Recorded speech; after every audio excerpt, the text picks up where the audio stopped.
Welcome to the Basement Roadshow podcast. I'm Tim Smith with my co-host Grant Patterson, and we're going to welcome a whole host of guests for you today.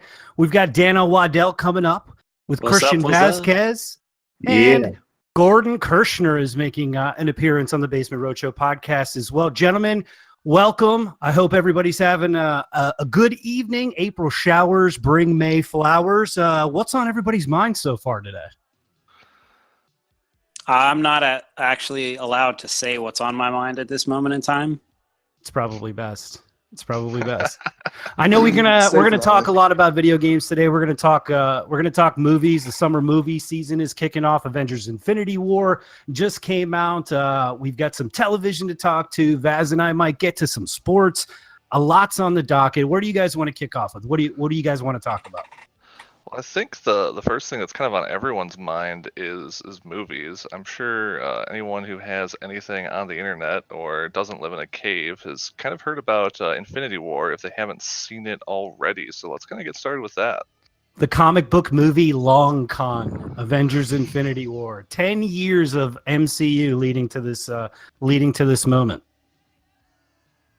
I haven't seen it yet, so I'm like the only Grant one here has already been voted off the island, but for the rest of us who have seen it, what are everyone's thoughts? Well, a lot of people besides Grant have seen it. $250 million opening weekend, a box office record, taking the place of The Force Awakens.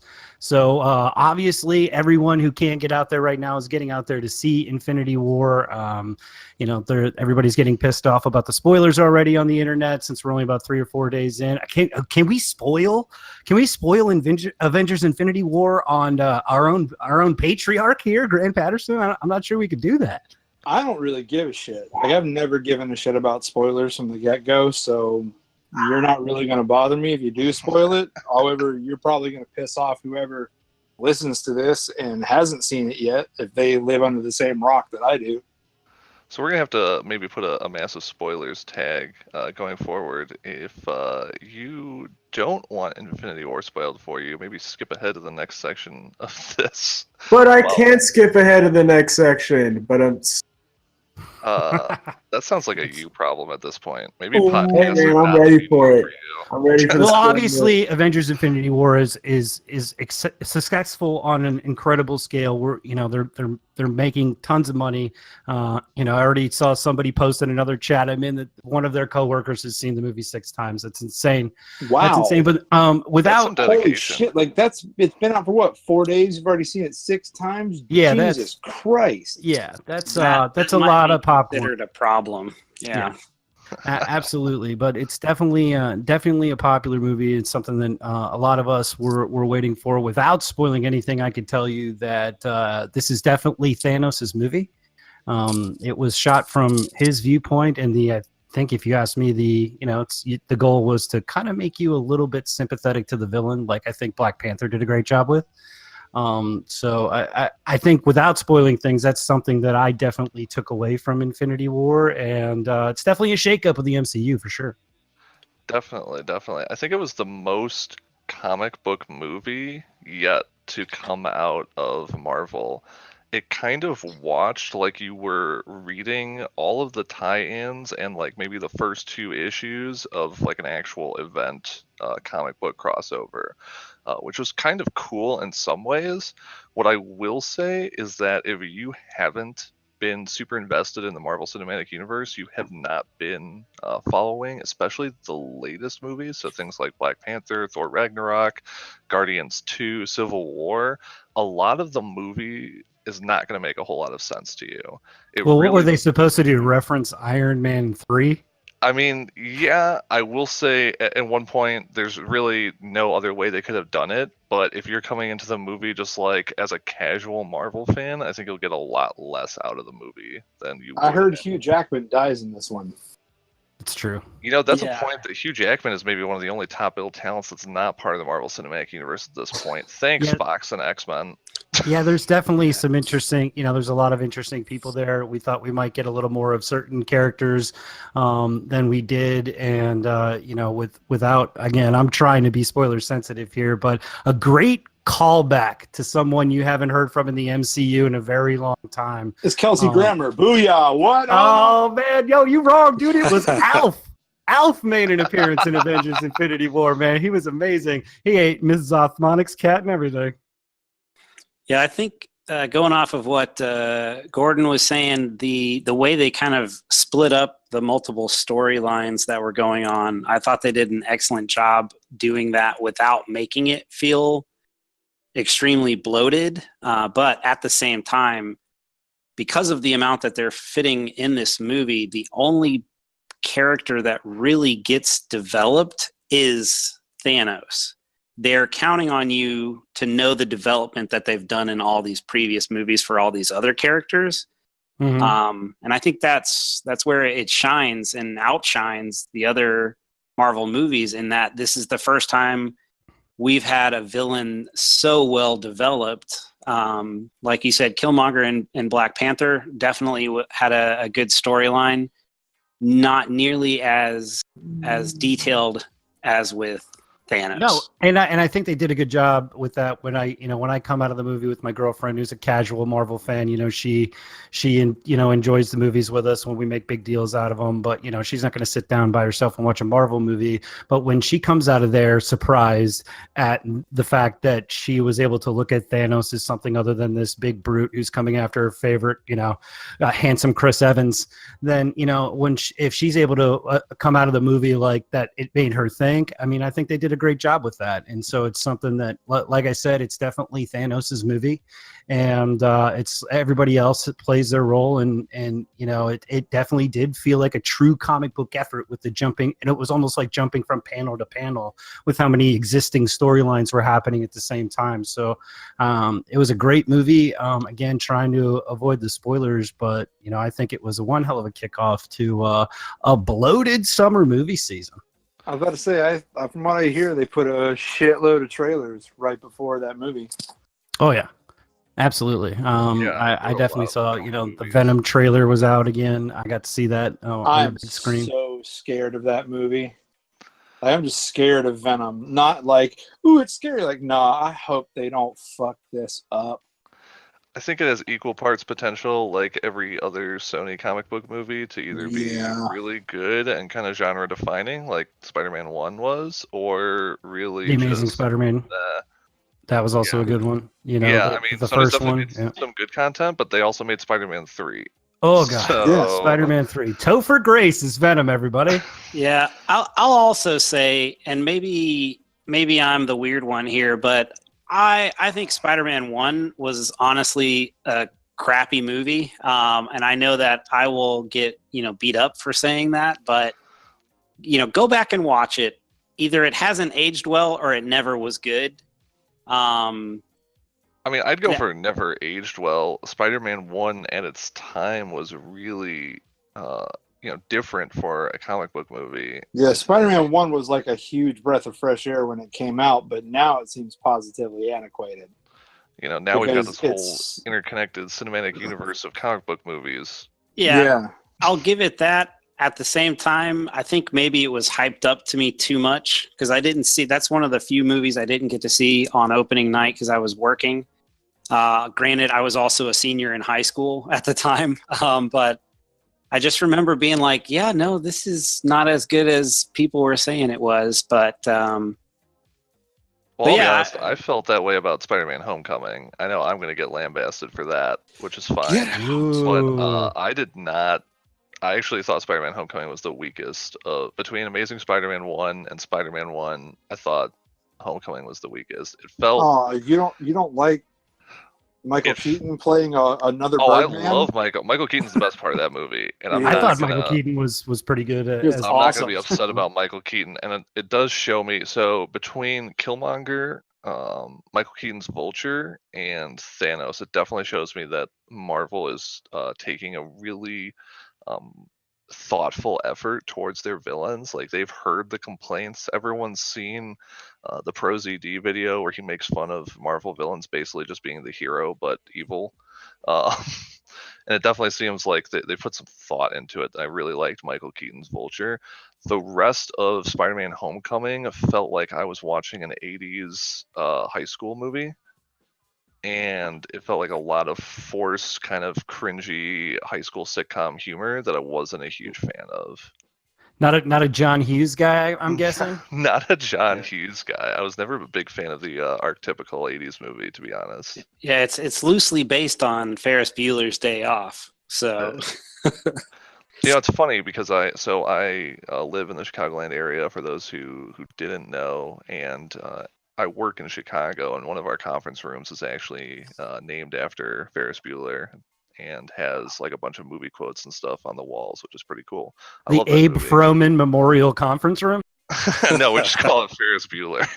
We're not that extra. Well, moving on from Infinity War, we've got, like I said, a bloated summer movie season coming out, and we've seen Venom's trailer, Deadpool's trailer. We just watched an interesting trailer about a movie Upgrade. Solo's coming out, guys. What one of these movies are you starting to get a little bit excited about? Deadpool looks cool. Deadpool, I'm hoping, is not more of the same, but yet at the same time, I want it to be more of the same, because Deadpool 1... Oh, you're hard to please. Yeah, like it's weird. Like, I don't want it to be the same, but yet it kind of has to be the same, because only Deadpool can do Deadpool. Correct. Upgrade, on the other hand, man, that watching that trailer, buddy, that came out of nowhere. All of a sudden, I'm like, oh wait, like that dude just put a knife through that dude's jaw. Like, all right, you have now convinced me I must watch this movie. Yeah, it definitely does look interesting. Danno, go. You said you just watched it. Go ahead and explain the premise of Upgrade. So the premise of Upgrade is a guy is paralyzed in some sort of attack. Some men have killed his wife or girlfriend, and he gets something implanted in him that's supposed to give him the ability to walk again. But apparently it also is some sort of like AI that can take over his body. And so when it does, it kicks butt. And it's like RoboCop from the inside. So this guy basically, it's a knockoff of Inner Space, is what you're telling me. Is Dennis Quaid attached to this vehicle at all? Maybe he makes a cameo. So this is basically a biomechanism that is attaching to this guy's spine, and basically is like a Jarvis AI inside of his body. Kinda. Yeah, basically, and then he goes on his crazy high-octane revenge quest. This seems to be a really popular beat in movies. We had that Bruce Willis movie recently, too, that was a the remake of Death Wish? Yeah, so that was a high-octane revenge thriller. It seems to be a popular beat lately, but it's cool to see. It's kind of like, here's your classic Punisher high-octane revenge thriller, but with a twist. We put an AI in him, and it's sci-fi. Cool. Yeah, he definitely was doing some crazy stuff, and lends itself to a lot of interesting avenues of things that they could make that do. But the trailer definitely looked exciting. Well, the thing is, what was really cool to me was watching him, like when he gives control to the AI for what it probably looks to be the first time. The AI is doing all the fighting. He's basically just a puppet, and his face shows that. Like, he's just like, oh my God, I'm punching this dude, not like actually punching this dude. He looks like he's like a bewildered child, basically whooping ass on someone else's dime. Like, shit looks awesome. My favorite part of it was in that exact part that you're referencing, Grant, is the looks on his face, and then when, like, after he gets another good shot in on him, and he just basically looks at him, he's like, come on, man, stay down, dude. Like, just like, I don't want this guy to whoop your ass, it being him. That's pretty funny. Yeah, it was. That was definitely an interesting one. Hard on that comedy, because that comedy will take that from what's essentially a very. It seems kind of one note. Like, yeah, it hasn't really been done this way before, but okay, fine. It's Jarvis inside of someone, and it's whooping ass. Okay, whatever. But then you add in that little extra layer of humor to it, and all of a sudden, there's like a magical combination that takes place. Yeah. Right. It also seems kind of weird that they cast the discount Tom Hardy in that film. Logan Marshall Green from Prometheus. Oh, is that who that is? Yeah, Yep. he looks just like Tom Hardy. At Yeah, times. he does. He does very much look like Tom Hardy. I agree with that. It's got the same brooding look. Yeah. And so I know we're talking about the trailers for all these movies. Out of all of them you listed, I think Upgrade's the only one I'm like 100% excited about right now. And granted, I think it's only had maybe 1 or 2 trailers out. Venom, I've kind of already written off. I looked at that and didn't really see a whole lot in connection with Venom. Possibly a horrible accent. No, I think it's just not Venom. I mean, how are you going to have Venom and not have Spider-Man? Like, Spider-Man is a key component to Venom, period. Like, as far as the Venom and the way it's meant to be. Like, to me, if you have Venom with no Spider-Man, that's like, okay, cool. You know, you can serve me a burger on this lettuce bun, but I know damn well it's not a bun. Right. Yeah, and I think that's part of my issue too. Is I think Sony had a really interesting shot at redemption now that they're doing Spider-Man movies in conjunction with the Marvel Cinematic Universe, of doing a post-Infinity War Spider-Man movie that actually just tackled the symbiote arc. That just only did that and just did do it well. that. And that would have been, I think, really interesting and a good chance for Spider-Man, the current MCU Spider-Man, to explore a few darker notes. And it blends really well with what they've been doing with alien shit in the MCU already. Yeah. And instead, they've already been doing that shit with Guardians. They might as well just go full tilt and bring that in. You don't have to bring the Fantastic Four in now. You can bring in the Guardians. Hey, now symbiote's coming in this way. I mean, is that another case of Sony just trying to, they're not trying to give everything away, with their ownership rights on this. I mean, it looks to be a clear-cut case of that to me. They didn't want to have Spider-Man in it in any facet. With as popular as Logan is, with as popular as Deadpool is, to get a Deadpool sequel, like, it's obvious that the R-rated superhero movie is going to be the thing that really kicks things into high gear heading forward. We might as well go ahead, just jump feet first into a new Spider-Man run that's going to introduce and set up Venom, if only to set up Carnage as an R-rated Spider-Man movie. Right. That would be like, I would love that. Venom currently not rated. Currently not rated. Not yet rated. Not saying it's coming out as an NR. I guarantee you, if it comes out as an R, I'm going to be very, very surprised. I think it's very much trying to walk that line between PG-13 and R. But it'll eventually fall towards PG-13 to get more butts and seats. Oh, definitely. I think the other issue for Sony is it seems like their contract is very specific with Marvel. On, like, okay, you get to use Spider-Man and you make the money off of when you use Spider-Man in your movies, and we get to make Spider-Man movies, and they have to play nice in your universe, and we get the money from those. And I think with both Venom and I believe they're working also on a Black Cat spin-off movie, and neither of those are tied into the MCU. So it seems I think like those are all so stalling. All those Sinister dumb. Six projects are stalling and stuff. I don't think they're for- getting a lot of traction with any of that stuff right now. I don't even know that any of them are currently still in development. Like they announced how many I think years they're ago. all on hold. Yeah, I'm pretty sure they are. Here's a novel concept. Maybe if you tied it to Spider-Man, people would give a shit. Well, and here I think they're kind of in Well, a catch-22. Exactly. They've got a lot more rules now that they've gotten into bed with the MCU. Yeah, But the so thing they is don't- this: if they've already gotten into bed with the MCU and the MCU wants to make money too, then fuck it. Go ahead and say, well, hey, let's all just freaking party down, make it all happen. Yeah, but just like with PlayStation, Sony wants all the monies. They want all the monies. They don't want to. They want to share any properties, or for this thing, that's the motivation. Look for the green. That's why they're not going to make these things happen, because I think Sony's still a little hurt that Homecoming was such a damn success. Yeah, they got money in their pockets, but they didn't get it all, and they can't get it right no matter how many times they try. So I think that's part of it. So at the end of the summer movie season, the happiest person in the world's got to be fucking Josh Brolin. I mean, for Pete's sake, he's gonna be raking in the money with his role as Thanos, and then to follow that up with Deadpool 2, which even if it sucks, is gonna have a huge opening weekend. I mean, that guy's laughing all the way to the box office. But it wouldn't be a BRS podcast without at least discussing some sort of Star Wars on the horizon. And the lack of interest around Solo is probably, I find your lack of faith disturbing, but not really. From everything we've heard about Solo, a lot of problems in production, a change in director to acclaimed director Ron Howard. Apparently, they didn't like the tone in early dailies. They thought it was a little too funny.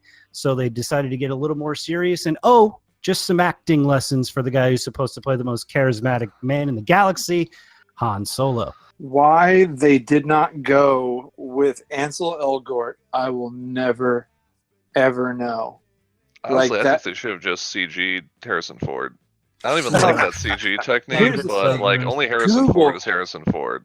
Google him, because from what I heard, he was like in the running to be Han Solo. This is the guy that played in Baby Driver. Oh yeah. Oh, okay, Like, yeah. I like him. Dude, he would have made a kick-ass Han Solo because he's got that magical combination of he has that swagger of confidence, but yet you can tell he doesn't give a shit. Like it doesn't bother him. He didn't care about you. He didn't care about you or your friends or anything. He didn't care. He's just there for the money and he's hanging out with his boy. Like that's it. And this other dude, what's his name? Help me out here. It's a weird Aaron name. Ryder. What's his name again? I forget his name. I'm trying to pull it up. Yeah, but pull it up it's for a me. weird one. I've seen him Alden before. Ehrenreich. Yeah, Alden Ehrenreich. That's it. They're hiring the Germans. He's done well in other stuff. Like Hail Caesar, he did a great job in. But I don't feel him as Han Solo, and whoever cast him in that role made a huge fucking mistake. Well, I'll tell you what. I feel the same way, and but there's one thing that's going to get my ass in the seat, and everybody knows what it is. And Donald Glover is Donald Glover is the Yeah. guy that's going to bring people into this movie. I think, honestly, is Lando Calrissian. He's going to have a pretty decent role. I mean, Woody Harrelson is also in it. Who are some of the other actors and actresses? What is her name? Alicia Clark? Is that her name? Or Amelia Clark. Amelia Amelia Clark Clark from in Game of Thrones. Yes, don't Khaleesi tell herself. her I messed up her name. She won't go out with me then. Yeah. Well, and you had it pretty much wrapped up until that too. So, but what are Didn't you seal gonna the do? deal. You need a closer, Dana. Yeah. I know. So, I need um, a wingman. Yeah, somebody we're going to discuss later. Thandie Newton is even in. She plays a Thandie Newton from Westworld. So that's it's got some heavy hitters in it, but so far I think what everybody's been seeing is pretty lackluster. I mean, it's trying to be.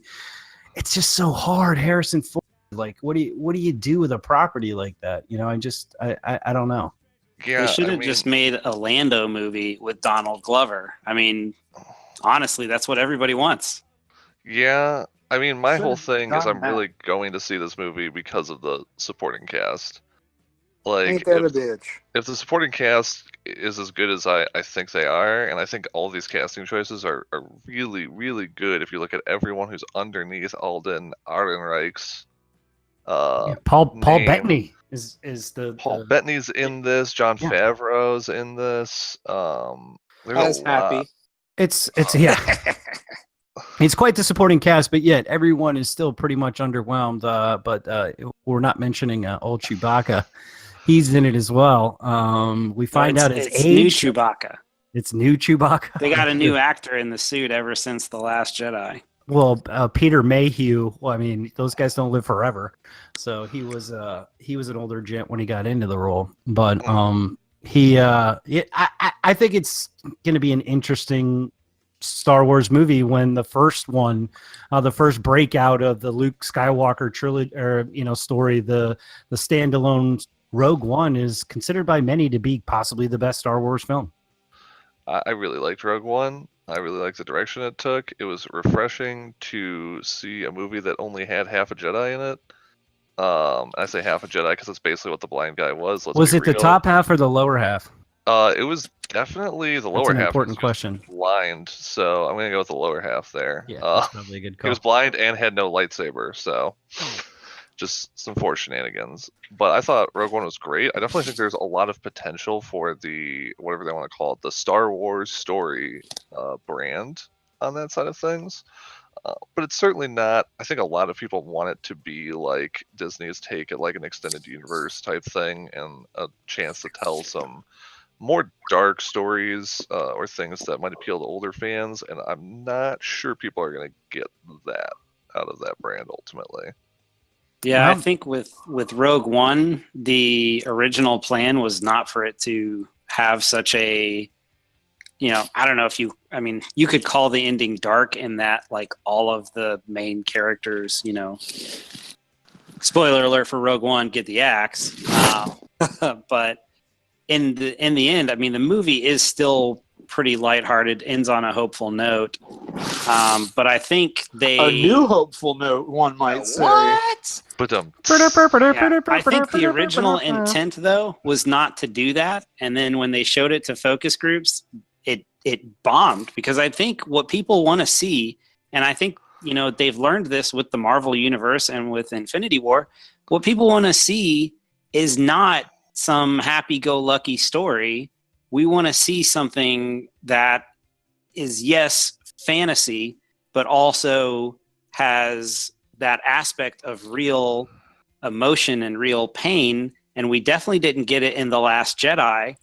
And I think they need to take a serious look at how they're making these movies, because they're digging themselves a big hole. Only other note I have on Solo is they should have kept the whole December release for the Star Wars movies. I mean, I think the issue with Solo, well, not if it sucks. It almost feels like Disney and Lucasfilms don't actually have very high expectations for Solo, because there's been like no marketing push for this movie up until very recently. I think they know it's a turd, and I think they know everyone else knows it's a turd too. It feels like they're just like, you know what, we're gonna put this out. It's Star Wars. People are gonna go see it anyway. Let's just like not sink a lot of marketing in it so that we save some money and can recoup more on our investment. It's like, that's not a good sign. All right. Well, we're gonna go ahead and move on movies, just so we can make sure Christian's mic is still working. But before we do, I just want to ask one, and just an answer. We don't need a backstory. If you had to choose the next Star Wars standalone movie, who or what would it be about? Ooh, for me, that's Obi-Wan. Oh, heck yes. Obi-Wan is a good choice. I would say either him or Boba Fett. All right, yeah, I can respect that. That's solid. Old Republic.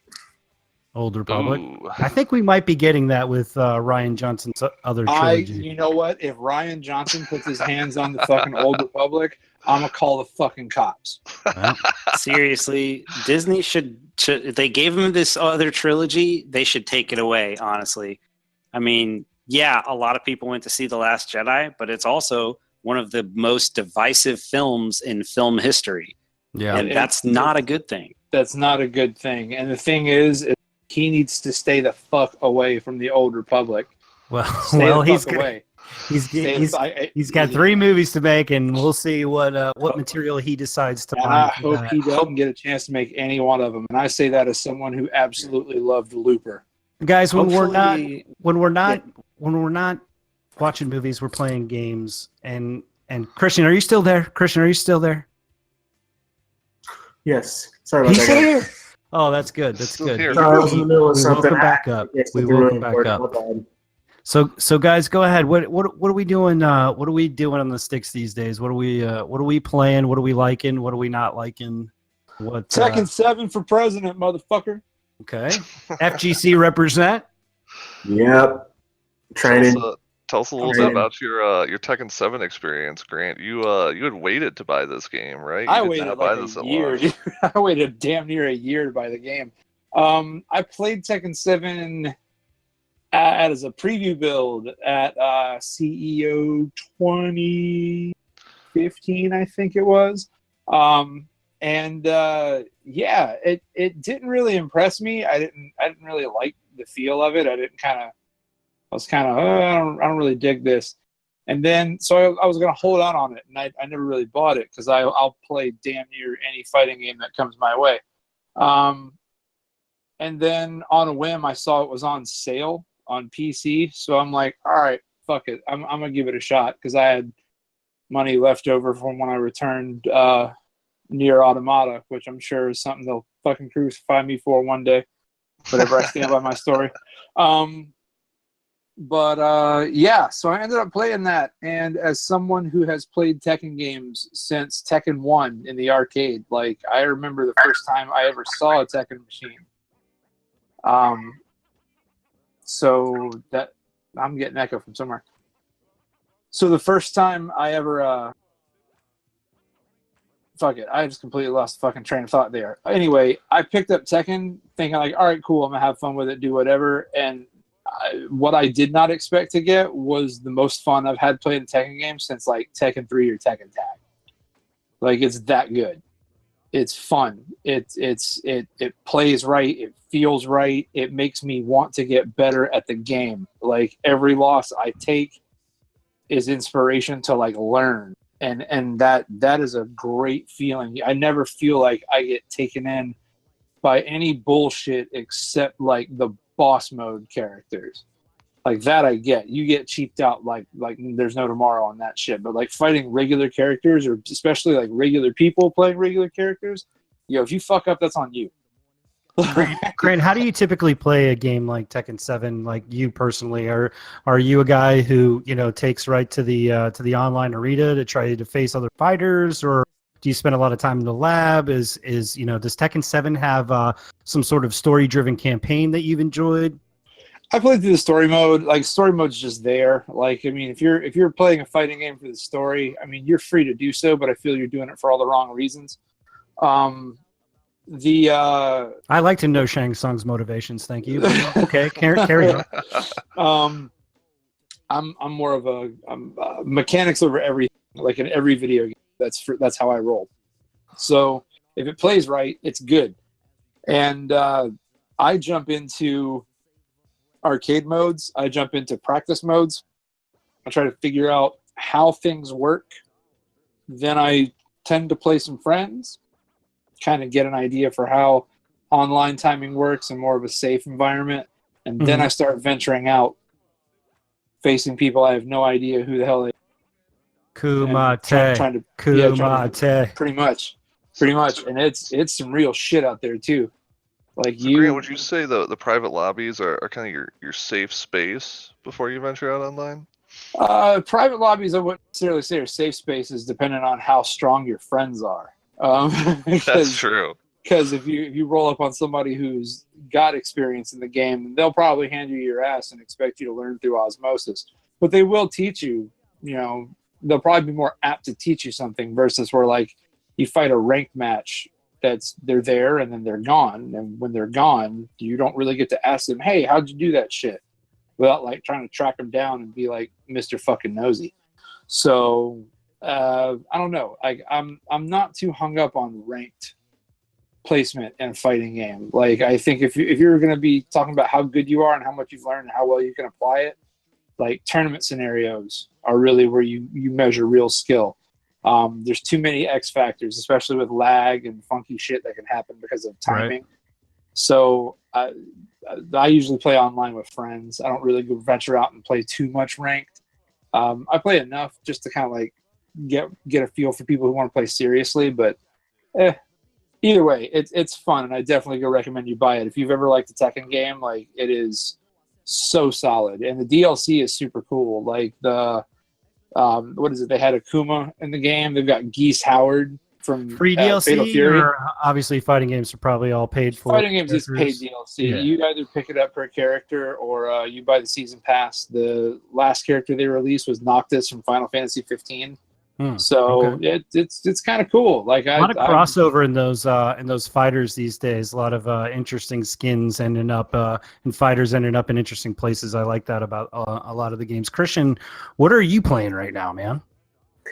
Mainly Dragon Ball Fighters lately for the past 2.5 weeks. Like, every morning, just getting up and hitting the sticks, just hit the lab and see what I can figure out. I basically ended up switching my main team to Majin Buu at point, Bardock at second, and then Broly at third. And they're all quarter monsters. And Majin Buu, I realized people sleep on that fat fuck because, oh my god, that's one of the only characters in the game that has one of the deadliest infinite loops I've ever seen. It's a fat throw. Literally takes a pieces of fat and just throws them and like locks you into it. So you can find so many setups where using the Vegeta assist where you keep them in the corner stunned, use the fat throw, reset, keep going, launch them in the air, send it back down, reset, and keep going. It's ridiculous. And that is what I'm trying to get down because that is going to mess up, I don't know, about a good 30% of the competition at CEO this year. So at least they'll get me through a little bit of the pools, but I don't know how to do that. And then Street Fighter V as well, brushing back up on that. It's kind of hard to do that because, like, I don't know online why is you kinda want to hit bad. yourself like that. What are you talking about? It's a lot of self-loathing. Hold on a second. The reason why I picked Street Fighter V is because it's the base entry. Okay, it doesn't take a lot to play Street Fighter V. Let's be honest here. Okay, It takes a willingness to cut yourself in a closet. Yeah, Christian, I mean, I thought for sure you'd be jumping in here and name dropping a little Yakuza 6, man. That well, hold on came a out second. March 20th. I can't say anything about something I haven't played yet. To be fair, I thought for sure you'd be on that joint. I know you're a huge Yakuza fan. I am a huge fan. However, I gotta appropriate my funds accordingly right now. I can't just drop 60 when I can. I mean, I could, but then that put me on behind on other things. But believe me, it's been on my radar. Now, I have heard that while it does a good job as a send-off for Kiryu Kazuma, they could have done better, is what I've heard. But 83% right now on Metacritic. Well, I don't really pay attention to Metacritic, but I'll have to see for myself. I have to see it from my own eyes because I am a true lover of the series, and the only way I can judge it for myself is that. So that I'm looking forward to, without a doubt. And of course, I mean, going back to my not heroin addiction. And by that I mean Monster Hunter. It's a problem, guys. It's a problem. I think they have 12-step programs for that. Step Guys, one I've is put like in over actually an intervention. 360 hours into that game. if you want like someone to come over and like hide the game disc from I would like for one of you bucks to fucking join me on a hunt so I could show you how awesome this is. Show you. Okay, Still no PC release of Monster Hunter yet. It's Well, that's what. Yeah, that. I know it's to be coming fair, soon. Yeah, it's coming not in till like fall, this I summer, think. guys. Like not till like late this summer. Like dude, it's gonna be a while. So you went from telling us that you had a heroin addiction to then offering to shoot up with us. I think there's maybe a mismatch in priorities. No. That's a real addiction right there, dude. Oh man, it's a problem, man. It's like part of me wants to go do other things, and I'm like, oh my god, just one more hunt. I love using Probably this. offer to suck your dick next. Oh my god, God willing. one more hunt. God willing. Well, speaking Because of, I'm a tinkerer by nature. I can't help it. You're like, oh, I wonder what this setup works. And like, oh, if I use a gun with these kind of slots, what would this do? And like, oh my god, it's just you can never run out of. That is the kind of response I could only expect from Christian after we make a dick sucking joke. yeah. That's the I'm only. a tinkerer, guys. Well, What? Are you serious? Oh wow. That's Yeah. Someone's getting a name change in Discord later. yeah, absolutely. Well, I mean, it's good. It's good that there's certain addictions that we embrace, and then certain other addictions are taken away from us before they can become addictions. Oh man. Halo we gotta- Online, guys, it was almost a real thing. Everyone It's- was going to rejoice. People were going to be happy. And Oh, it didn't happen. Microsoft said, fuck yo happiness. Here's the thing. Like, I understand where they have the right to do so. Continuing Legally- to use some of that source code is definitely a big part of it. Legally, they are absolutely in the clear. There is no problem. Like, they are absolutely within their rights to do that, and no one can say differently. But temper that against the fact that people have been asking for the Halo FPS experience on PC again since Halo 3. Halo 3 was 2007. It's now 2018. It took an independent team of people to reverse engineer a beta that they released exclusively for the Russian market because it was free to play, And that's when people were up in arms saying, please, Microsoft, give us this. We want this. We've wanted this for years. Please make it happen. And while this Microsoft- mirrored Halo 3, this was still a 343 Microsoft collaboration. Well, the thing is, it was 343 because at that point it was owned by them, but it was actually Saber Interactive that developed it. Mhm. But the problem is the fact that Microsoft didn't see the value in selling games to people who wanted to play those games, or like, and not selling because it's free to play, but then you're going to pack it with microtransactions. People would have fucking shown up. Even if you would have sold it for $30 and said, here, it's just freaking Halo multiplayer, but you can play it online for $30, buy it all.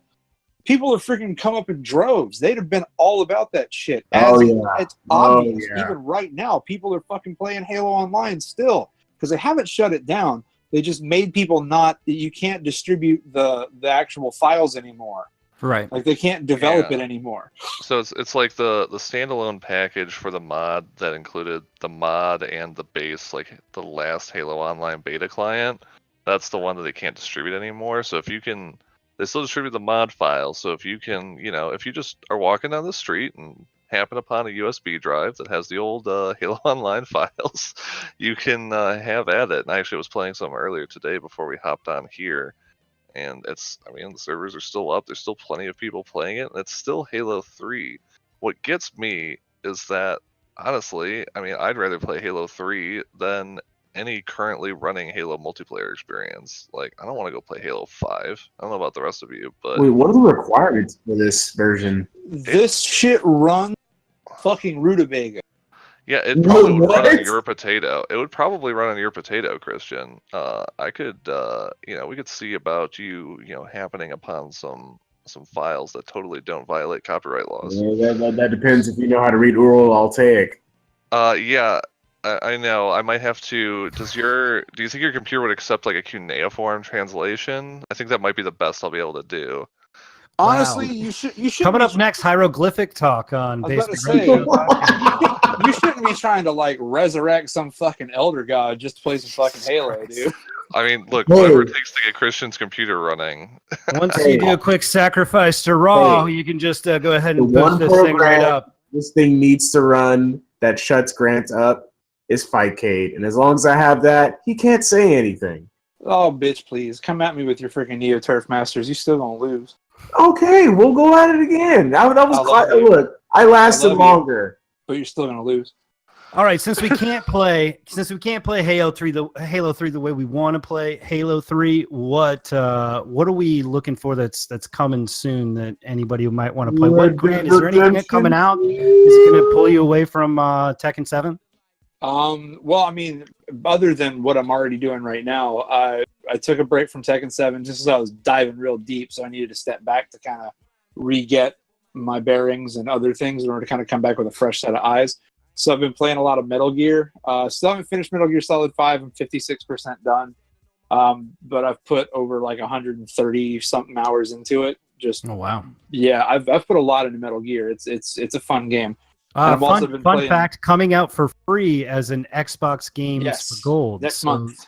Yeah, so that's something nice for you Xbox peeps out there. If you haven't gotten that, if you have Xbox Live Gold, you can go ahead and pick that up for free. Definitely play it. Yeah, I've also been playing what is it, Raiden 5 Special Edition on or limit whatever super edition it is.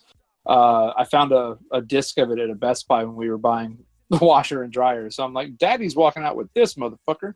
Nice. So I am a crack smoker for all things vertical shooter. So like anything where like enemies fly down from you like Galaga style, like dude, I eat that shit up. So the freaking if I need something to just scratch the Twitch itch, that's my jam.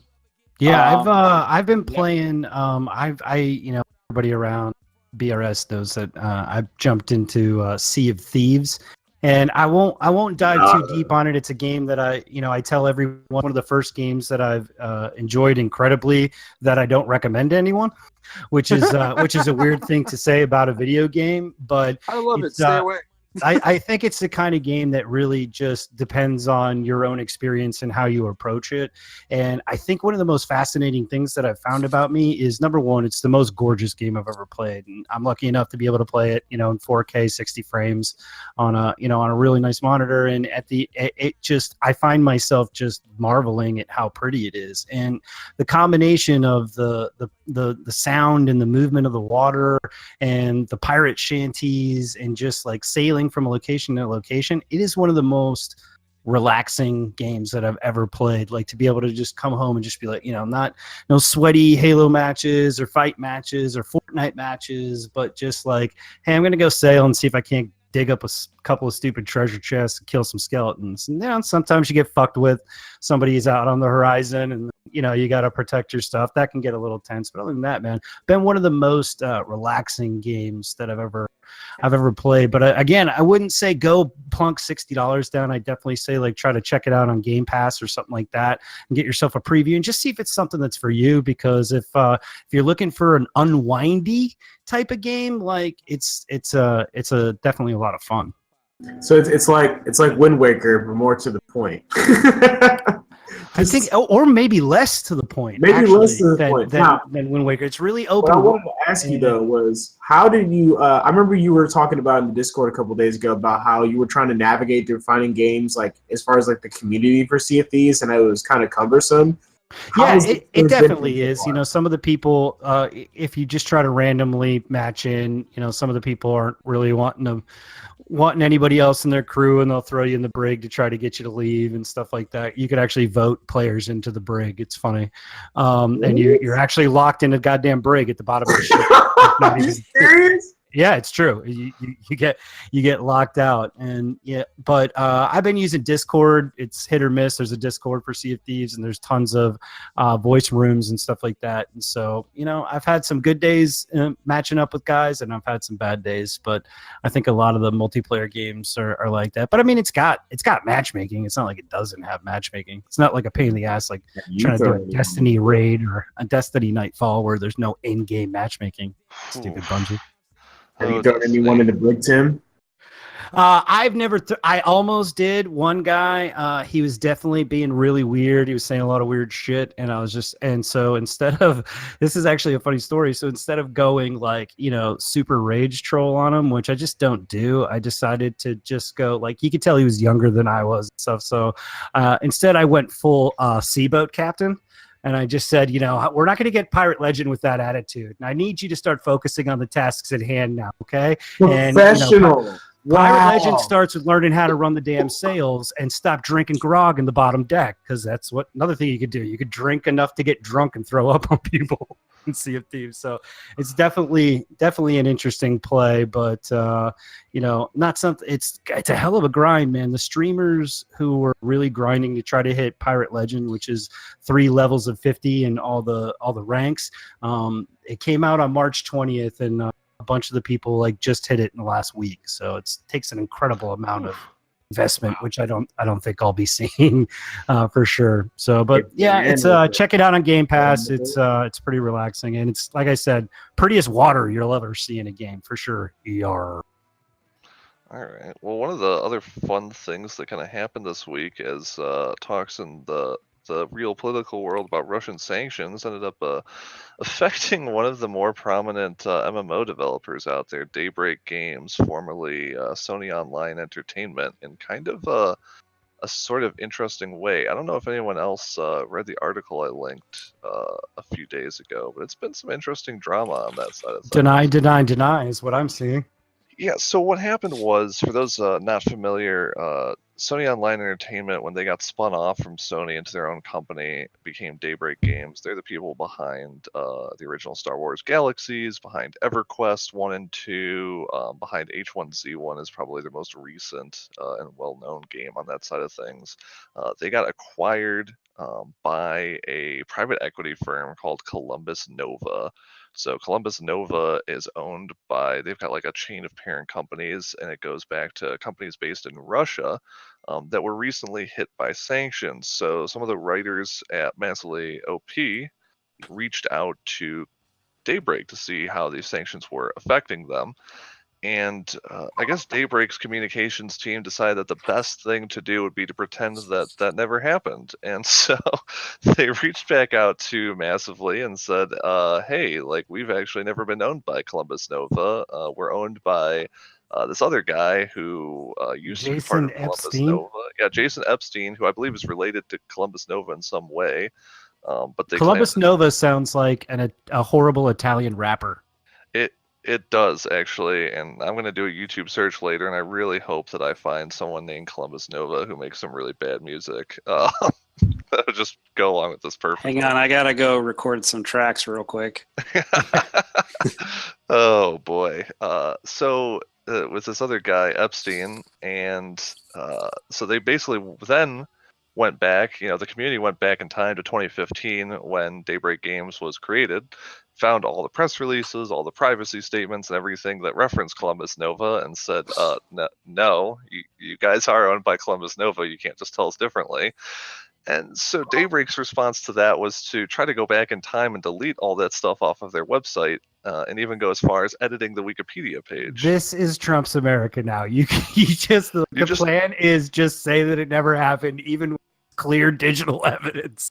Right, just make up your own version of the facts. And so the community then called them out for that, in which Daybreak came back and apologized, I think after Wikipedia banned them from being able to edit their own page, which is kind of funny. And they were like, okay, yeah, we did try to do that stuff, but for real, guys, we were never owned by Columbus Nova. Super serial. And that was kind of how it ended. Oh, and then they laid off like 100 people too while this was all going on.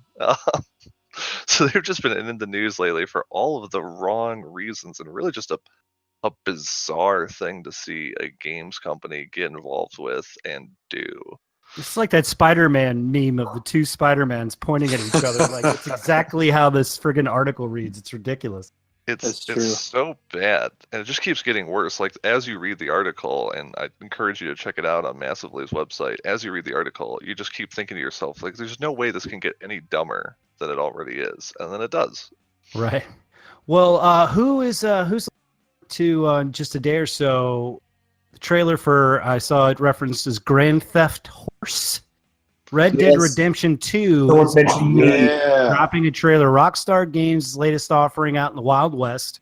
And I think everybody's generally excited, although I'll probably get beaten for this one. Did not play Red Dead 1. I actually didn't either. Go play it. It was. No, I understand it's an incredible game. It was a game I've loved the GTA games, so I can only imagine. I think I bought my PS3 after Red Dead Redemption had already come out, so it was kind of something like on the back burner to pick up at some point, and then just never did. I'm still salty that they just didn't re-release it for PC. Honestly, if they'd probably re-released it for PC, I would have already played and beaten it. But this is the world we live in. I'm just really excited to see Rockstar making a goddamn video game that's not GTA Online. Yeah. Well, cash cow and such. Yeah, don't get your hopes up, because you know damn well what's going to happen with this. Oh, we're definitely getting Red Dead Redemption 2 online. Like, that's this whole like, oh, it's going to be RDR2. Like, don't you fucking kid yourself. This shit's going to be just like fucking GTA Online, except worse. I mean, just don't expect, I guess, any single player DLC for sure. Yeah. GTA 5 had a really great story campaign. I've played through it like 2 or 3 times actually, I think. Yeah. Really fun. GTA 5 I still feel is the best the series has had mechanically. It actually got to the point, I think, where all of the mini games and subsystems actually felt reasonably competent. And so I'm really excited to see what they do with Red Dead Redemption on that front. But I know that 6 months later, the only thing to do in Red Dead Redemption is going to be gamble and shit like that. And you do know damn well it's going to be like the best horseshoe simulator ever. 100%. You're going to make horseshoes, and they're going to, some dumbass at like Kotaku or Polygon is going to go find like someone who actually makes horseshoes the old-fashioned way and interview them, and we're gonna find out that like Rockstar brought them in as a consultant to design the damn horseshoe minigame. That's right, because you got to toss them just right. Yeah, it's gonna have the best recreation of an old Wild West like burlesque show and gambling house and all of that. It's gonna be great. You're probably gonna be able to. I think cheat I'm in definitely going to poker. give it a shot. It's coming out in the fall. It You looks know, gorgeous. It I mean, does. all- It does look. even It does that- look so that pretty. First real trailer, that shit looks fucking gorgeous. Oh yeah, yeah. and Rockstar's penchant for storytelling is pretty much second to none in the industry. So Pretty much. it's going to be the tombstone of video games, and I could definitely get into that for sure. Yeah, Anything else that's coming more. up in the short term that anybody else is excited for? I've got some Destiny 2 DLC that's coming. It's pretty much ho hum. Already paid for it. Going to give it a shot, but I don't have big hopes for that franchise until their fall expansion, which will either be the revival or the death of Destiny 2, from my opinion. But outside of that, there's nothing else crazy that I on my mind that I can't wait for. I don't know if anybody else is as interested in this as I am. Again, as many know, I'm a comic book nerd, and I have already pre-ordered Spider-Man for It looks PlayStation cool. 4. Spider-Man for Uh, PS4 looks tight. It Amazing. looks cool. Yeah, it looks really cool. I'm super excited for it. I actually pre-ordered this last year before they even had a date for it. They showed off some footage, I think, at E3 of Spider-Man webbing stuff around him and hitting bad guys with it. And like, it just looked like you could web pretty much anything in the environment. And I was like, yep, I'm sold. And I pre-ordered it on Amazon, which I guess now means I'm going to get all the pre-order bonuses of, I think you get the Infinity War suit and things like that. So Yeah, the Iron Spider. Yep. yeah. And yeah, I don't- mean, it's go ahead. Insomniac. They have a great pedigree. Ratchet and Clank, Spyro the Dragon. I mean, they've definitely had some missteps. No one really is going to talk about or remember Resistance: Fall of Man anymore. But Ooh. yeah, that was Insomniac. Fun fact. Probably Yeah. forgot about that. And some other missteps along the way. But I mean, definitely like a studio with a solid pedigree. If you were going to pick any Sony first-party studio to make it, and if Naughty Dog was taken, which they are, Insomniac would be the next best thing, in my opinion. Yeah, that could be a definite. That game looks good. It could be another console mover for Sony because it's another exclusive property for them. So they should be taking they'll be taking full advantage of that for sure. Let me go ahead and give a big shout to Gordon. Congratulations on your ownership of Mobile Suit Gundam Extreme versus Full Boost. I love that game, man. It is so much fun. Welcome to the club. You converted him at last. I mean, Gundam Versus is good. It's a good game. It's not a great game, but it's a good game. Full Boost, on the other hand, that fucker's a great game. Full Boost is a great game. It just has It's a a great great game. roster. It trims like all of the stuff they added in Gundam Versus. In my view, is kind of just like fat that didn't necessarily need to be added from a mechanic standpoint.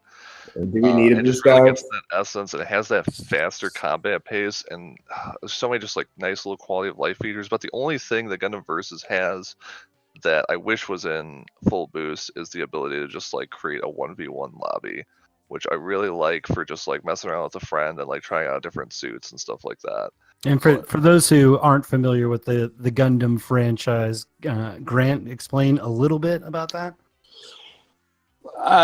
It's based on a franchise that's been around for 40 years in Japan. It's people fighting each other with giant robots, and if I have to explain more than that, then So that pretty much sums it up. quite honestly, I don't think you belong here. It basically sums it up. I mean, the Versus series in particular for Gundam is a 2v2 arena fighter.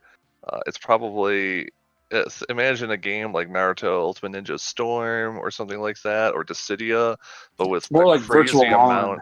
On. But more along the lines of Virtual On. It's got a crazy amount of depth, a lot of things you can do with characters, a lot of really fun tricks and stuff like that.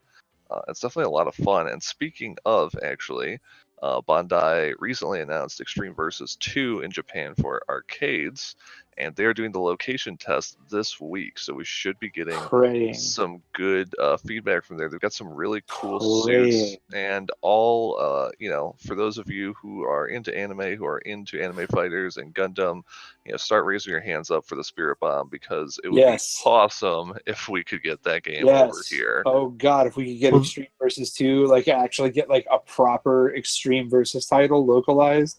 One of the first suits they're talking about bringing out is Gundam Maxter. Anyone who's ever seen G Gundam knows that's Team America right there. Like if it all shits day. hamburgers and All pisses day. Budweiser, it's awesome. It is a surfing football playing boxer. Boxer. It's With awesome. guns. With guns. It Huh. has Awesome. everything. It has And everything about American. surrounded by a montage of hot cheerleaders with big boobs. It's ridiculous. It's absolutely American as fuck. It's essentially like if you could paint that thing with Dallas Cowboys livery, it would freaking Yes. it would sell. I mean, I'm sorry. It's just there you go. Nice. So, Well, that's that's doing some local testing. Look for that at the arcade at your local bowling alley. I'm sure that'll be in there soon. Local bowling If it's at your bowling alley, you need to call me and tell me where you at. It'll Yeah. be right next to like the old hunting game that's never been updated and Yeah. like some crappy golf game. It'll be nudged. It'll be nudged right in between fucking skeet shooting and freaking Golden Tee 2003. As long as I got Operation Wolf in there, I'm good. Yeah. Hey, Television, folks. You guys have anything that you've been sitting in front of the boob tube for, Grant? I know we're gonna have to talk about WW. Listen, man. Here's how I feel, and I'm just gonna put it out very succinctly.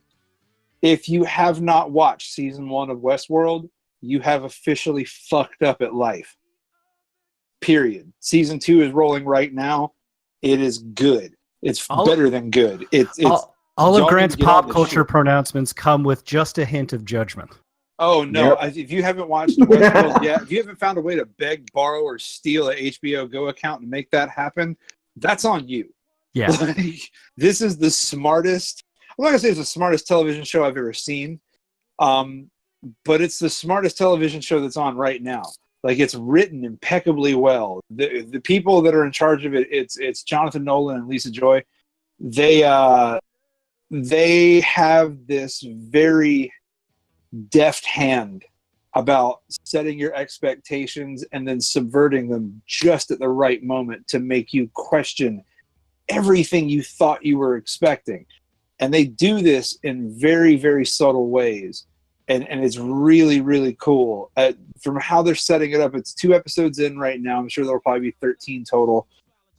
From where it's standing right now, I am just glued because they're capitalizing on all of the momentum and the story laid down in the first season so well. Folks, if you like multiple timelines, Westworld Season 2 is for you. It's more than that. There's many layers to it, but man, there's a lot of layers to this shit. Westworld is a show that is, it's enjoyable, but it's also an investment in your time. You have to fucking pay attention when you're watching Westworld because it jumps around. And season 2 is doing this even at an even more frequent pace than season 1. I would venture a guess that there's at least 5 to 6 timelines going on in season 2 already. Maybe. And it's jumping all over the place, and so it's really interesting to see at the directions that they're going. If you're a season 1 aficionado and you're looking for answers early in season 2, there's so many just threads being pulled and things unraveling in front of you that you think you're getting close, but you're just not. There's just so many layers. Without trying to like give too much away, I'm honestly seeing it come down to 2 main characters.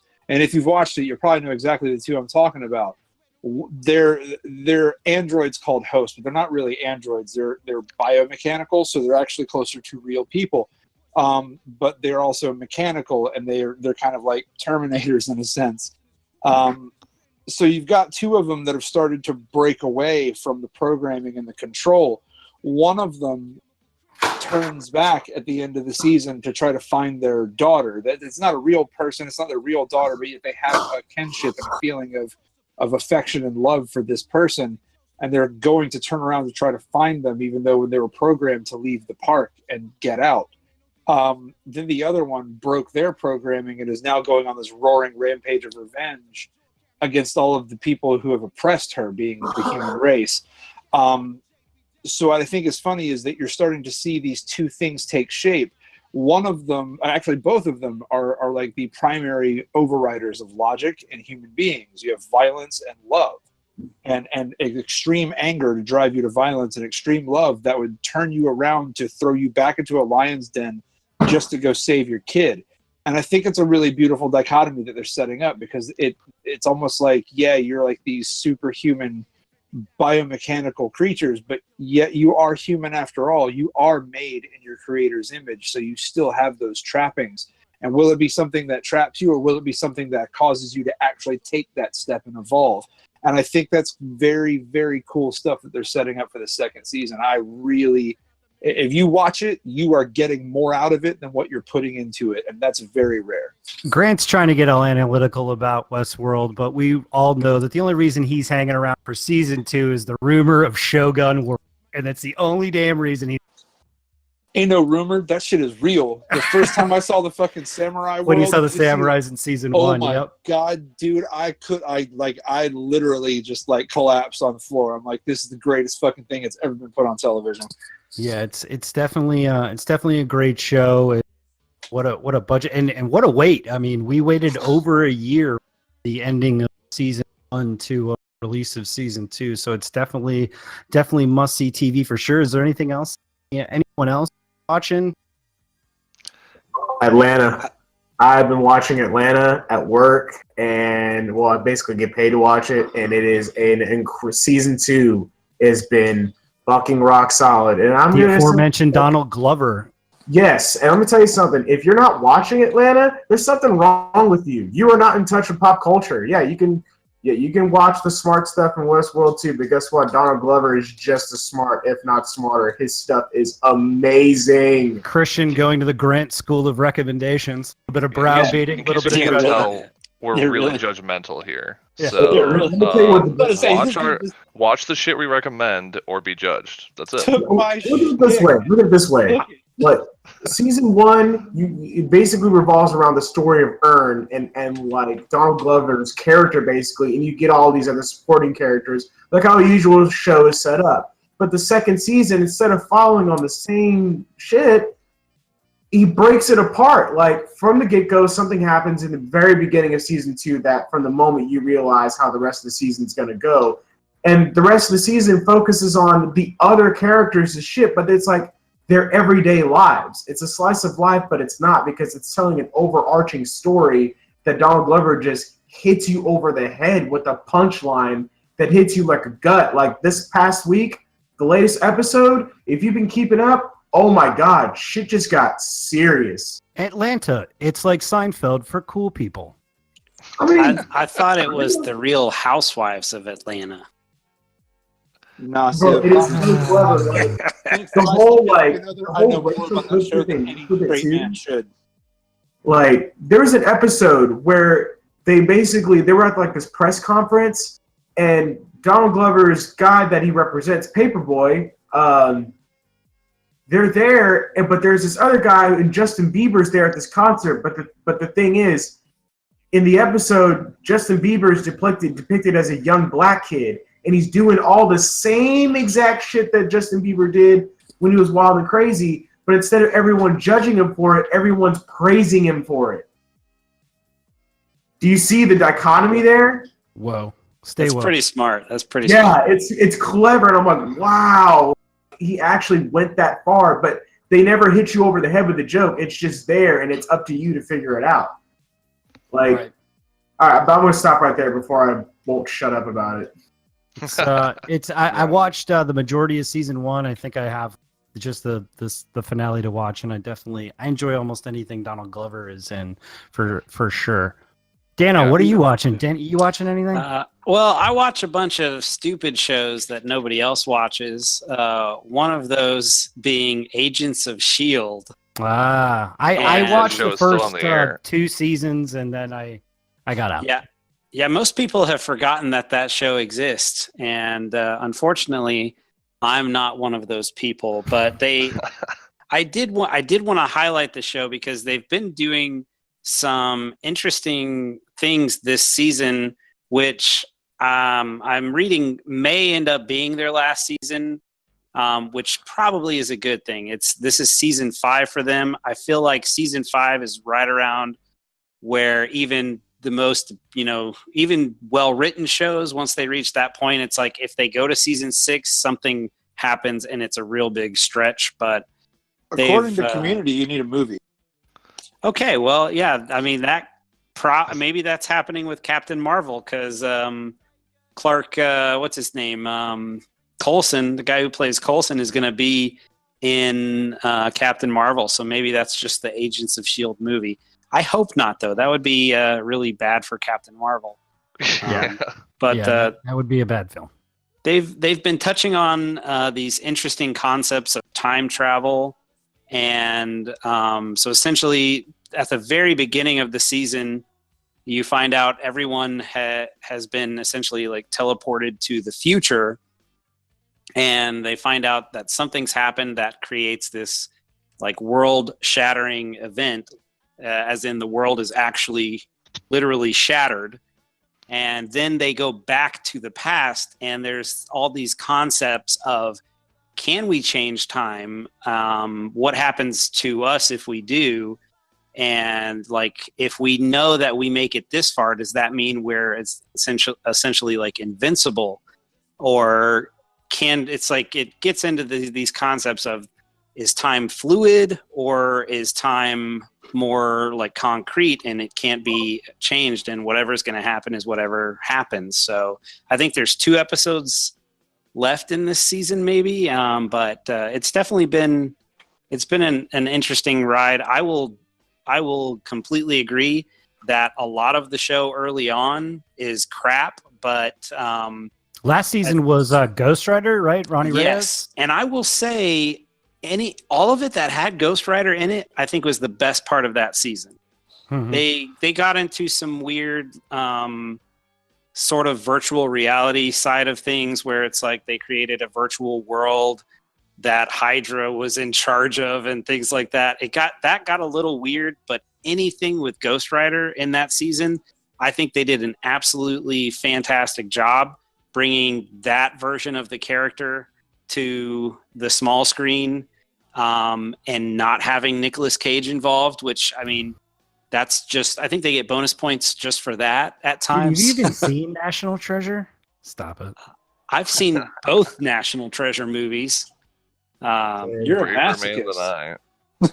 But that's all I'll say about that. So yeah, I only watched Agents of S.H.I.E.L.D. I think through the 3rd season. Whenever they finally introduced the Inhumans as a concept. Yeah, I think that was season 3. Yeah, and they had the whole, wow, how many times are we going to bring back Ward, Agent Grant Ward? Oh my gosh, yeah. His last antagonist version was definitely the worst. It was. I will say that, like, for what I watched, the first half of season 1 sucked, and then Captain America 2 happened. It did get better. better. And then it got way better when Captain America 2 happened and they did the tie-in. And then season 2 I thought was pretty solid, and season 3 was alright. And then I just stopped because there was too much superhero television going on all at once. Oh, yeah. Like, I was watching Arrow, Flash, Supergirl, Legends.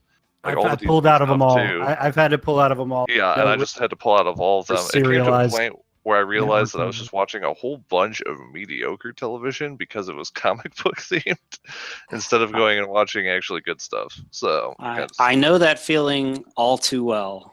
So, well, real quick, we're gonna touch on a couple other quick topics, some quick hitters, and I definitely wanted to talk to our resident sports employee, Christian. Christian, the NFL draft just wrapped up last weekend. Interesting notes from that. Cleveland's about to get baked. Baker Mayfield was selected as the number 1 overall pick, controversial quarterback out of Oklahoma. Heisman Trophy winning quarterback from Oklahoma. He went number 1 overall. A lot thought it was going to be the quarterback from USC, Sam Darnold. But Baker Mayfield goes number 1 with the man some argue is the best overall player in the draft, Saquon Barkley, the running back from Penn State, going number 2. Christian, what were your impressions of the first round, and did anything particularly stick out to you as somebody who you thought won it, somebody you thought lost it? What do you think of the first round? Okay, now everyone is going to be praising John Elway like the second coming of Jesus because of the moves that he made for the Broncos. Bradley Chubb fell to him? Yes, and that's fair, and that's totally fair. I can't blame people for that. But here's the thing: you know what team I think did better than them? Who's that? The Ravens. Because everybody keeps sleeping on the fact that Ozzie Newsome is one of the greatest general managers in football right now. Let me tell you what this guy was able to do. Their biggest holes that they had was on their offense. Okay, they had 12 picks being offensive players. All right, so they get Hayden Hurst, right? 25th pick, South Carolina tight end Hayden Hurst. Hayden Hurst.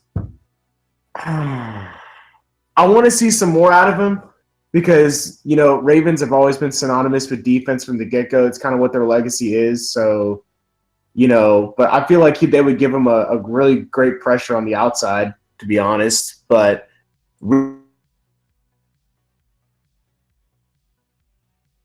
I think we may have lost Christian. Committing to him, that's going to be the clear-cut sign of the Ravens offense in the future for sure. And so, and now Eric DaCosta might be taking over for the future as well after Ozzie Newsome steps down. So Lord knows what you're going to get out of it. So you're going to have a quarterback room in Baltimore with Joe Flacco, Robert Griffin III, and Lamar Jackson. Can you get any more controversy into one single quarterback room with those three guys? Is RG3 one of the biggest flash busts ever? The Joe Flacco being elite conversation has happened his entire career, one Super Bowl victory, and he played very well in that. And then Lamar Jackson, a guy that many were saying, why doesn't he switch to wide receiver? And he said, hell no, I'm a damn quarterback. Heisman Trophy winning quarterback, by the way. We all know that doesn't necessarily translate to success in the NFL. But, it's an interesting approach. They're obviously making a move in a different direction with having those young athletic quarterbacks in there. We'll see if RG3 has anything left, but it's going to be an interesting training camp to watch with those guys just to see how that quarterback room shuffles around. Is Lamar Jackson going to flash early? Does RG3 have anything left? And Flacco's just got to be sitting around going, what am I doing in here? Are you kidding me? Like, what does he have left? The guy he's a walking man made of glass. His knees are made of glass. I don't know why he's still in the league. I'm sorry that sounds so cruel, but dude, you got one guy who's fresh into the league, who's ready to prove himself, who's already a Heisman Trophy winner. That's one. You got another guy who's actually won a Super Bowl, hasn't been doing as well since, but hey, he brought them a ring. And what have you brought in RG3? Nothing but promises. And you know what's broke? A freaking promise. You can't make money off a promise. I'm surprised they picked them up. I don't know if it was just like a little media stunt or something, but clearly they saw something in his salary. Because in any salary cap driven sport, it's less about the players and they're more about trading salaries. What numbers make sense to where they can make moves 5 years down the line. So obviously they see some value in him, but I honestly just can't see it. Yeah, I'll be honest. Taking any quarterback like that, especially an RG3, at least with someone like Kaepernick, who was a running quarterback, he had a season where he did something. RG3 is just that guy that's never panned out. Colin Kaepernick has appeared in a Super Bowl, for those who don't. Yeah. So, and speaking of Colin Kaepernick, he doesn't have a job. He actually got the Amnesty International Award. It was the Ambassador of Conscience Award recently. And he still does not have a job other than showing up in the media every month to remind us that he doesn't have a job. Yeah, and honestly, with Colin Kaepernick at this point, all you need to do is look at some of the back-end quarterback signings to understand where the wind is really blowing on this thing. There is a lot of mediocre quarterback play getting put onto the back end of teams' rosters, and Colin Kaepernick is not getting a single phone call. And it's a story that's got a lot of nuance to it, and obviously you could look at it from the outside and just say that this is it's just straight up, it's racist. It's quite literally politics. It is literally politics, but if Colin Kaepernick was John Elway, I don't think we'd be having this conversation, number one, because skin color would be different, and number two, he'd have impeccable quarterback play to fall back on. Colin Kaepernick has neither of those things to fall back on in this situation. So, that therein provides the nuance to this. But It's you know, disappointing from just like a spectator perspective in that the quarterback play in the league right now, honestly, just sucks. you not- think Colin Kaepernick is going to be the guy that would improve I that? think Colin Kaepernick maybe is not the best quarterback in the world, but he is fun to watch. And I think from a pure spectator perspective, having someone like him in the league, plus you got to think, so right now, everyone's talked about how the NFL has a declining viewership problem where the average age of an NFL viewer is like 57 years old now. Yep. And you got to think like these are issues now If that that's a lot true, of, what the hell is baseball? I Shit. don't even want to know what baseball is Yeah, at, to me be neither. honest. That That's would because depress the me. NBA is getting more popular, but There's Very yeah. true. I don't think there's a single sport right now out of all the major professional sports that has an average viewership age of less than 40. Even basketball, which I think probably does have the youngest fan base. So, That's out because of we're all off doing little fancy art projects now. Yeah, At well, least I there's, am. The younger generation, I get to say that as the young guy in the room, we don't care as much about sports. I mean, I like watching sports when I'm at the bar. I'm one of the few that still enjoys watching sports, but I think, the NFL is a problem. They're not fun to watch, and they don't do anything that appeals to younger viewers.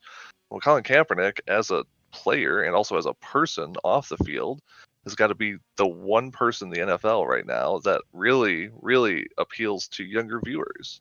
So if you're in the NFL room and you're trying to scratch your heads and figure out how to deal with declining ratings year over year, I would think you take that risk and say the 57-year-old guys aren't going to be watching us for too much longer anyway, and just go for it and see what happens.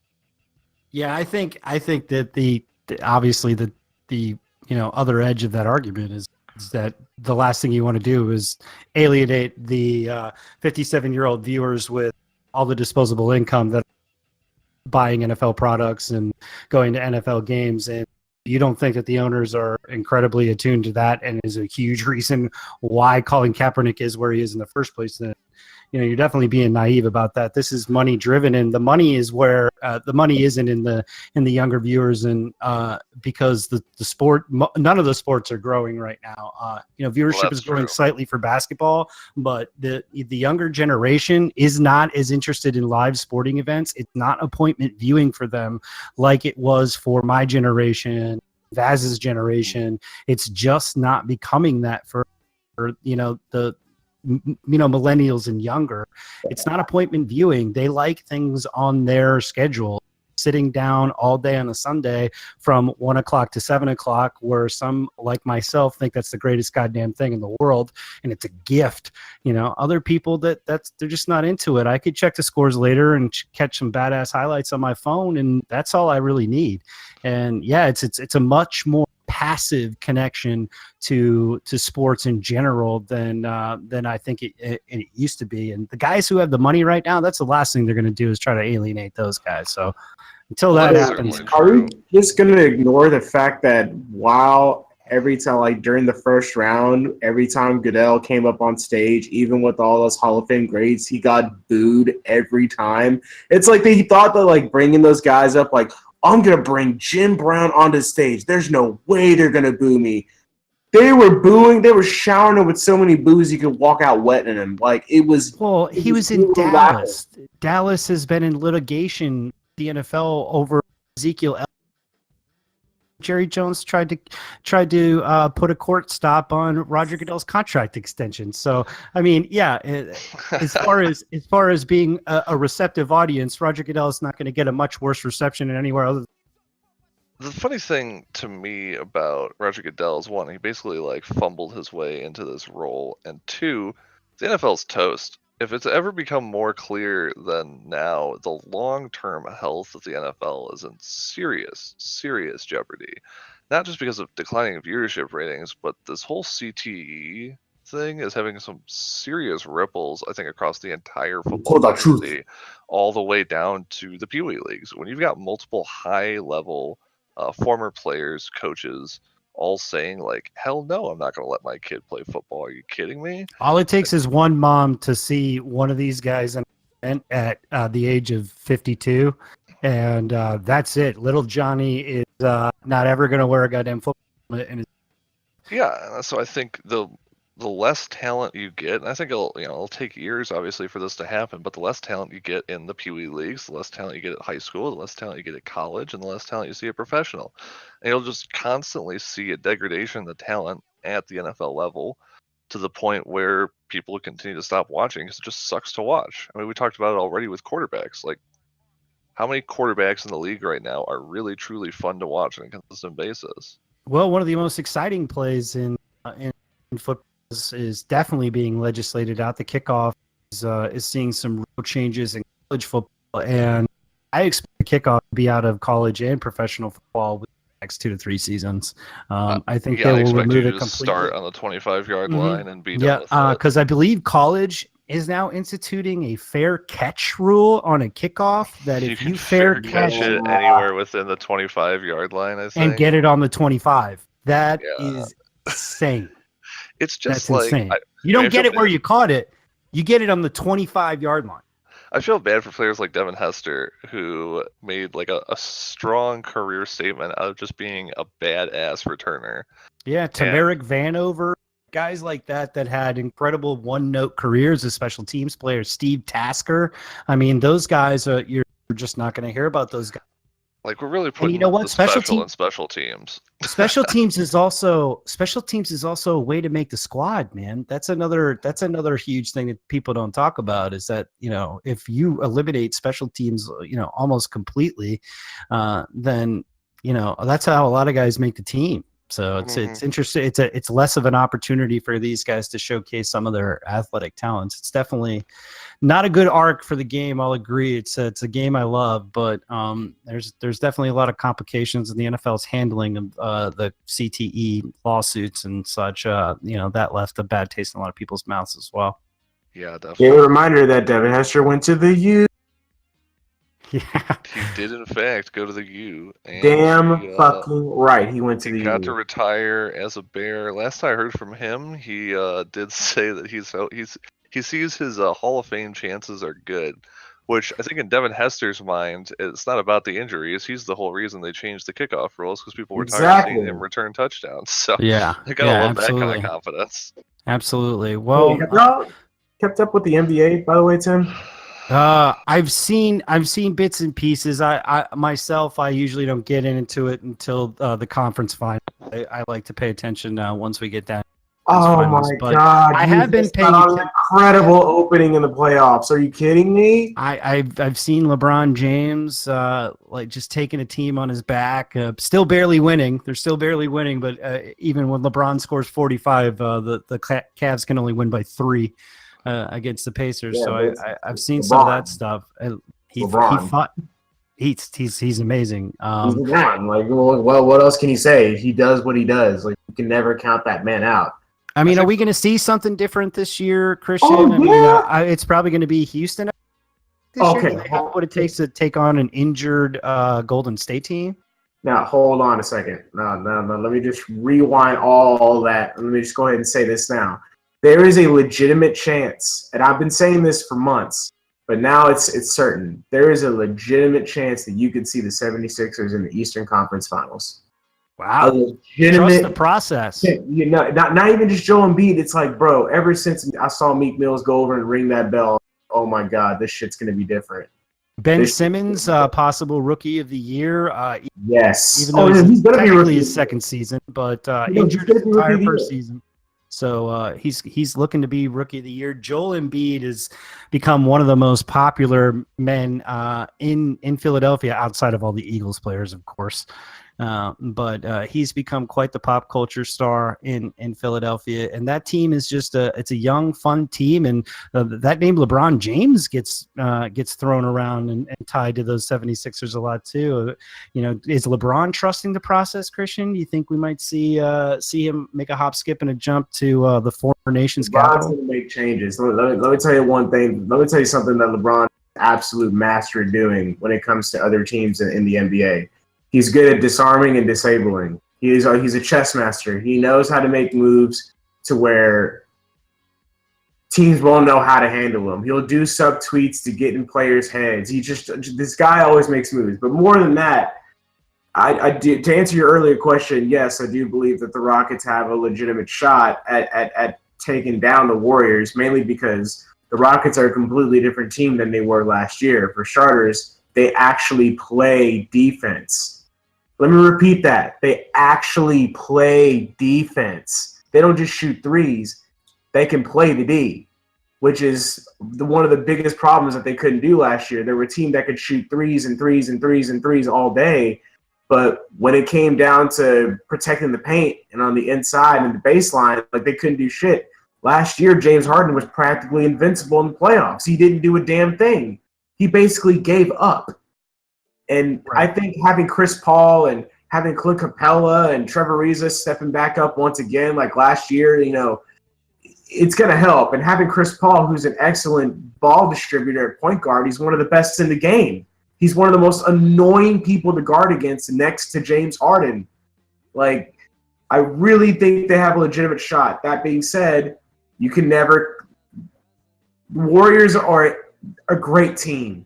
A fantastic team, one of the scariest teams we've ever seen in NBA history right now. They're terrifying, so you can never count them out for the same reason you can never count LeBron out. Right. So give me your quick pick. Who are we going to see in the NBA? Who are we going to see in the what? In the NBA Finals. I said quick pick, Christian. Hey, man, look. Don't forget. Did y'all forget about the Pelicans? Houston, Philadelphia. Anthony Davis, Defensive Player of the Year without a doubt. Well, we can talk about all the teams, Christian, but I just need you to pick two. We haven't said shit about the Toon Stars. Where the fuck are the Toon Stars at right now, man? That's true. The Monstars, you mean? The Monstars, bro. That's right. Toon Squad and Monstars. That's right. I don't fuck that Space Jam references. My heart would like to see the 76ers in there for the Eastern Conference, but I'm going to be realistic. Cavs in the Eastern Conference because LeBron, and I'm going to say Houston Cavs finals. Houston Cavs. Houston. Okay. Cleveland. And does the Beard throw up his first NBA championship trophy, or is LeBron adding to his mantle? That remains to be seen. I cannot answer that right now. That is a very hard question. A very hard question. That is. Well, we talk some sports. I know nobody's going to talk about hockey, but I think we may see another Nashville-Pittsburgh rematch in that. Yes. But I'm hoping the Caps can beat the Penguins because I hate the goddamn Penguins more than anything. But I'm all on team Golden Knights. Fuck. Yeah, that would be great. Seeing an expansion franchise, Las Vegas Knights, actually go to the Stanley Cup would be really cool too. They blew up San Diego. Where they went like 7-0. Yeah, San Jose. Yeah, San Jose. San Jose, rather. Yeah, you're right. The Sharks, they destroyed them. It was a massacre. It was bad. Yeah. They finished, I think, third in the West in their first season ever. So that's pretty goddamn impressive. But Grant, what's been going on? We've had some music stuff you've been putting together over at Basement Roadshow that the community's been a part of, and we got a little Spotify playlist. Yeah, man. So what I've done is started a collaborative playlist on Spotify to where people can just come by if you're part of the Basement Roadshow community, follow the playlist, jump on, add tracks. Just add tracks. Just do me a favor, don't add shitty music. That's all I ask. If it's something that you bang out down the street to, then by all means, toss it up there. It's somebody's gonna love it. And hell, I love it. I have a very diverse musical diet, so I'm kind of proud to put that together. I've seeded it with, I want to say, over 300 songs. There's been a couple people to drop in as well. Yeah, it's still growing. Like, I keep throwing stuff up there every time I hear some old throwback shit from when I was younger, or want to toss on something from an artist that I already put on there. I try not to load it up with any one artist too much. So I usually only put like one or two songs from people, unless it's like Wu-Tang, where there's like so much good shit that you got to really watch what good shit you're throwing up there, because the singles are good, but then everybody's heard the singles, and you want some deep cuts. We got some of that too. So like I want to throw a bunch of stuff up there to make it like shit that is just killer. Like, if it is really, really a cut above, then throw it out there. Even it doesn't matter if it's a one-hit wonder or the most legendary band of all time. By all means, join in and treat your ears. Yeah, so check that out, the Basement Roadshow playlist on Spotify. Come by and check out our vibrant Discord community. You could also check us out. We have a YouTube channel, Basement Roadshow, and we have a Twitter account at Basement Roadshow, and drop that W because they don't let you have the W. So, Tim. Yeah. Hey, man. Sorry, this is something I've been meaning to ask y'all, and I keep forgetting this. What are our plans for CEO? Because I know I'm going. I know it's going. I know Grant's going. I know Antonio's going. So, what are our Basement Roadshow's plan for CEO? How are we? Oh no, Christian, you're dropping a teaser right now. You're just dropping a teaser. Stay tuned. I don't know. Maybe. Stay tuned for Basement Roadshow's CEO plans. Strategy discussion in the middle of a podcast, boy. My word. My word, man. So, yeah, stay tuned because there will be a Daytona Beach Basement Roadshow presence at CEO. So that's something that's going to happen. So you can look for that coming up soon. But we're going to go ahead and wrap up here. We've given you quite a bit of oral pleasure, and I think you've had enough. So for Christian Vazquez, for Gordon Kirchner, for Danno, Waddell, my esteemed co-host Grant Patterson, I'm Tim Smith. And thank you for listening to the Basement Roadshow podcast. We out.